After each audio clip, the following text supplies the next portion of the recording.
Good morning, beautiful lady. How are you doing today? This is Step Up Challenge Day 6. I am absolutely delighted to have you here. I want to celebrate you, celebrate how consistent you are, celebrate your activity in the Telegram community, celebrate your intentionality in seeing that you implement the things that you're learning in your life, celebrate your commitment to ensuring that your life is all that the Lord has intended for it to be.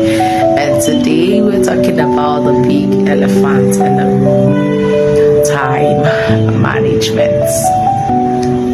I feel like most people, everyone at some point in their lives have an issue with managing their time, because it would usually look like you have so much to do and you have such little time. But you want to know the truth. Everyone the Lord has created, everyone on planet Earth has 24 hours in one day. No one has more, no one has less.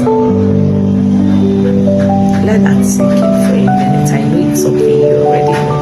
No one has more than 24 hours. No one has less than 24 hours.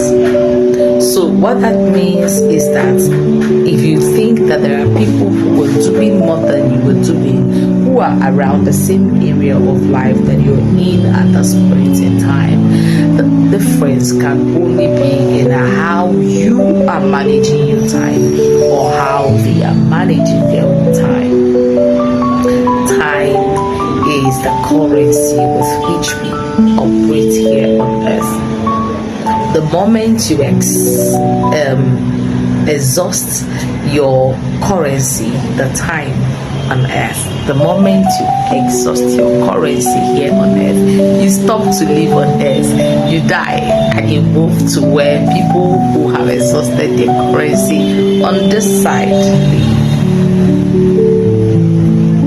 Listen, for everyone who struggles with procrastination, I know they tell you that procrastination is a thief of time. Procrastination is not a thief of time. Procrastination is a thief of life. Think about it like this. Every time you celebrate your birthday, every time you celebrate your birthday, you say things like, I am 10 years old, I am 20 years old, I am 21 years old, I am 18 years old. Do you notice something? You are calculating the time that you have spent here on earth. So your life is measured in time. Your achievements will be measured in time. Your inefficiency will be measured in time. What are you doing with your time? How are you using your time? Are you letting other people take all of your time? You know, a friend just comes, let's go and see something insignificant, and then you follow them and go. Tomorrow, let's go and check, and you're going. The other day, come, let's gist, and you are there.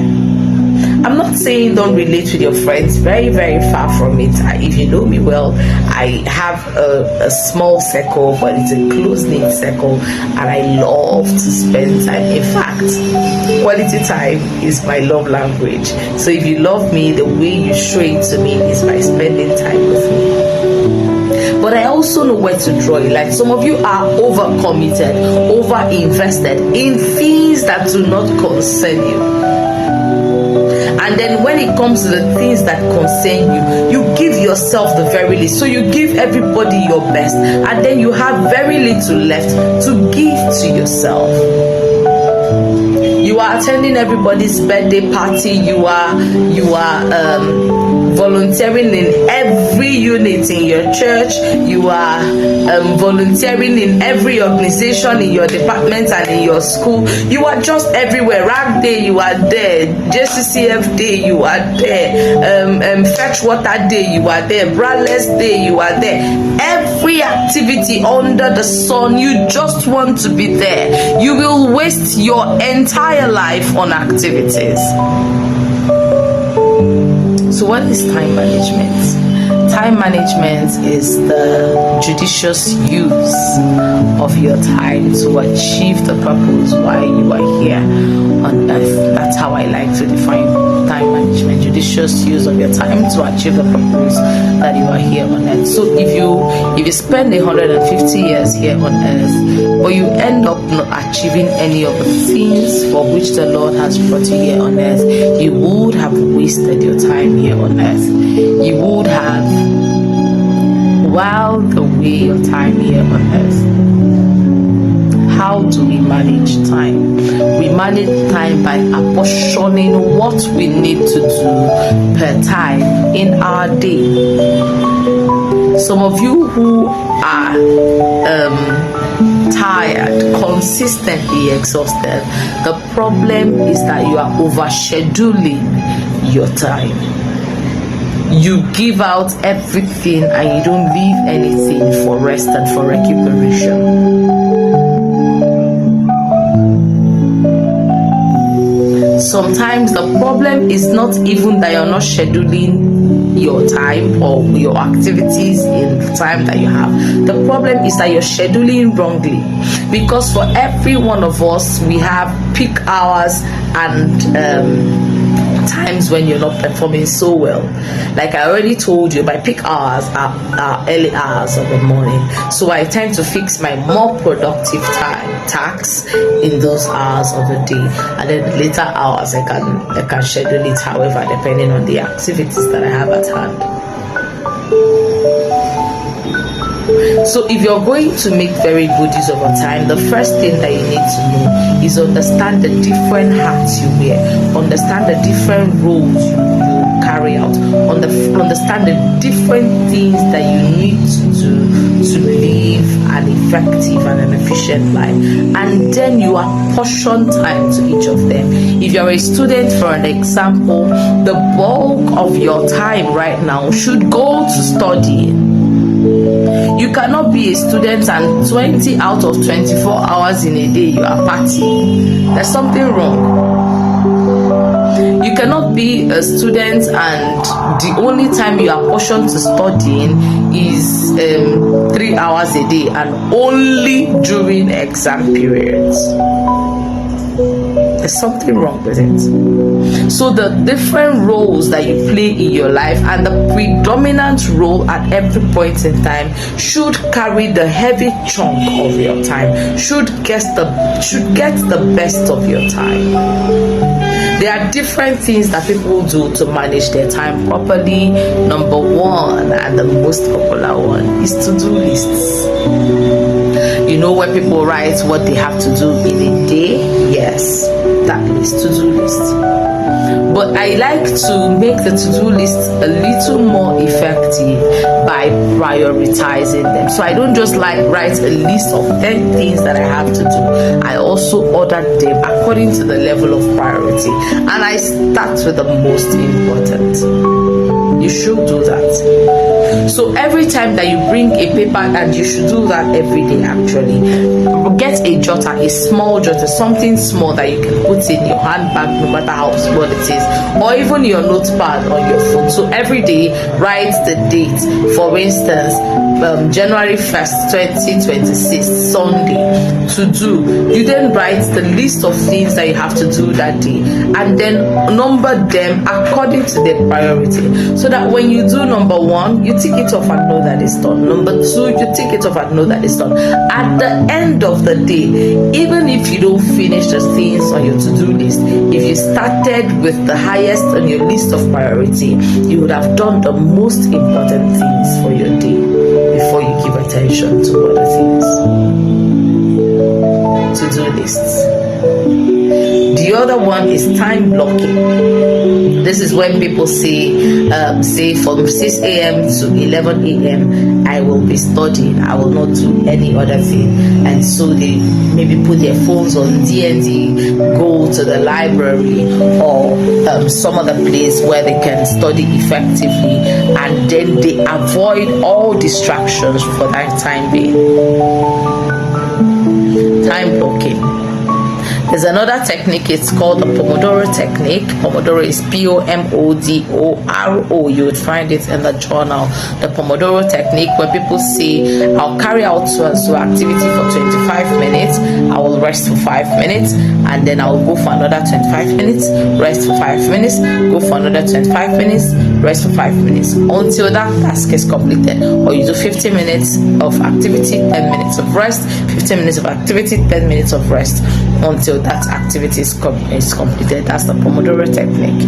There are other forms of time management that you would find in the journal for today. I want to talk about some of the things that make your time management ineffective or not effective. Number one is that you have too many things on your list. You are doing too many things. It doesn't matter the scheduling style that you use. If you pack on too many things, you would never be able to complete them, and you would consistently be tired and exhausted. So you would need to be able to say no. No is a complete sentence. Can you help me? No. Can you do? No. I don't have the time right now. I can do it maybe at another time. So get comfortable with telling people no. Get comfortable with saying, I'm not available to do this right now. Nobody will beat you. So some of the things that you accept to do, you should not. Sometimes you sign up, you're a student, you are active in church, you are active at home, you are all of that, and then every course under the surface of the earth, you will sign up for them. I don't know whether it's to make yourself happy or to make the course organizer happy. But every time that I see a course I'm interested in, the first thing I do is, when is this course going to hold? From so date to, let's say, Step Up Challenge is going to hold from the 8th of September to the 22nd of September. What am I doing in that period? Will I be able to give it my best in that period? If my answer is no, I will not sign up, no matter who is convening the course. I can ask, will there be another one sometime? If the answer is yes, then I can plan to be available in the next one. Sometimes people call me, Onazo, we need you to teach here on so topic on so day, and I say, I'm sorry, I'm not available. I have so and so to handle. I may not. Can you please find someone else? And then at other times when I am available, I will take it up. So you do not overstretch yourself. You stretch yourself thin across too many things. It is not in the number of activities. It is how effectively you are able to carry out each activity. I think the other thing that makes our time management ineffective is that we are just lazy and we don't want to admit it. So we give ourselves numerous excuses, or we give it beautiful names. Remember, we talked about discipline yesterday. So time management, a huge component of time management is discipline. If I say that I will do this at 8 a.m., then I will do it at 8 a.m. When I finish doing it, I will rest. Which is why in your scheduling, also schedule time to rest. If not, you will be afraid to even start off your to-do list. The number 3 thing is sleep. Some of us, we like sleep too much. You will sleep from 7 p.m. to 7 a.m.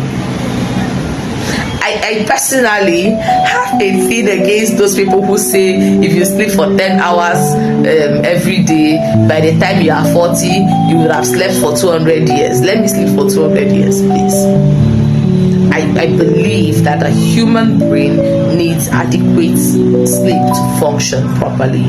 But I also know that sometimes we tend to overdo it. We just sleep every opportunity we get. If you decide to wake up 1 hour earlier, you would find that you are able to achieve more in your day.